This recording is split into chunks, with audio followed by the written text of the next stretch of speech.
Now, it was one of the late Queen's greatest legacies, the Commonwealth. And today, the King will pledge to continue to serve the Commonwealth to the best of his ability, despite him not being able to attend the service himself. Well, however, in a fast-paced global environment, some believe the Commonwealth is not what it used to be, and it's now an outdated project. So are the naysayers right? Let's find out, because joining us, the COO of the Conservative Friends of the Commonwealth, Sunil Sharma, who believes it is still relevant. And the author and broadcaster Jeni Barnett, who believes that it isn't. Well, let's start with you, Jeni, and get some response from Sunil to all of this.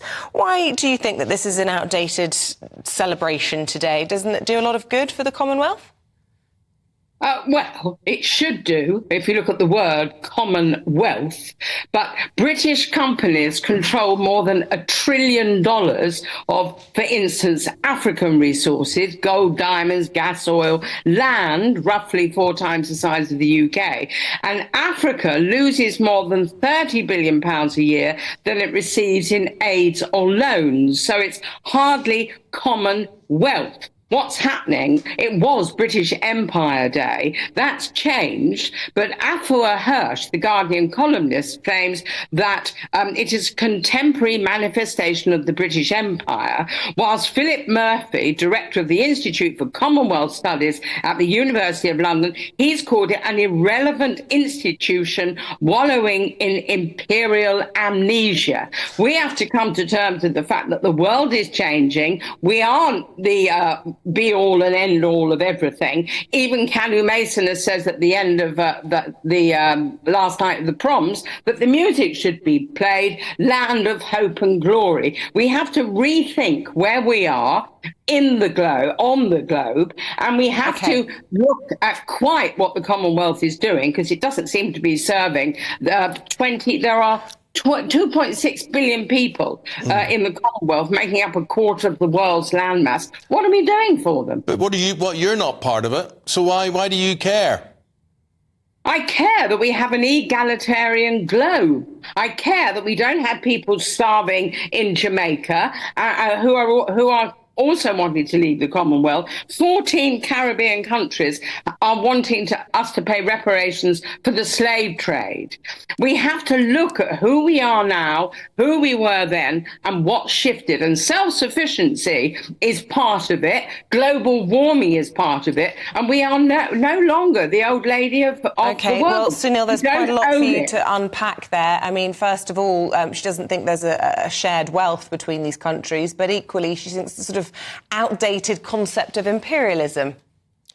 Yeah, I think that's nonsense. You have to ask I think it's a reoccurring theme that's happening in Britain at the moment, where we constantly want to talk ourselves down more than anyone else seems to want to. British people seem obsessed with talking Britain down.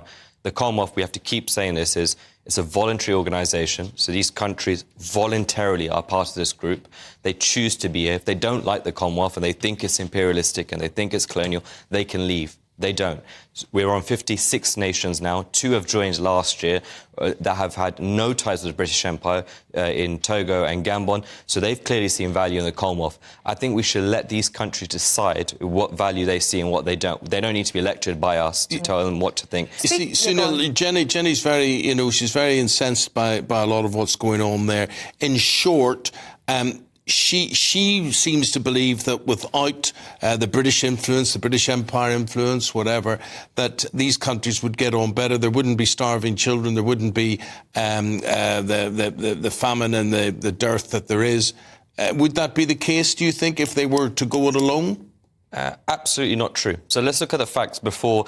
I hate talking about the British Empire because the British Empire is one and Commonwealth is something else. But if we're going to talk British Empire, let's compare British Empire versus other empires, not to 2024. The British Empire abolished slavery. British Empire brought law and order to a lot of these countries. British Empire stopped African tribes from killing each other. British Empire brought education across. British Empire brought democracy to these countries.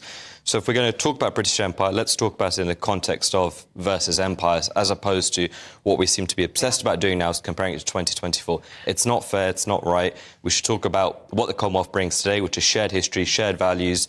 We look at what China is doing in parts of Africa in terms of, I would look at that as almost soft colonialism.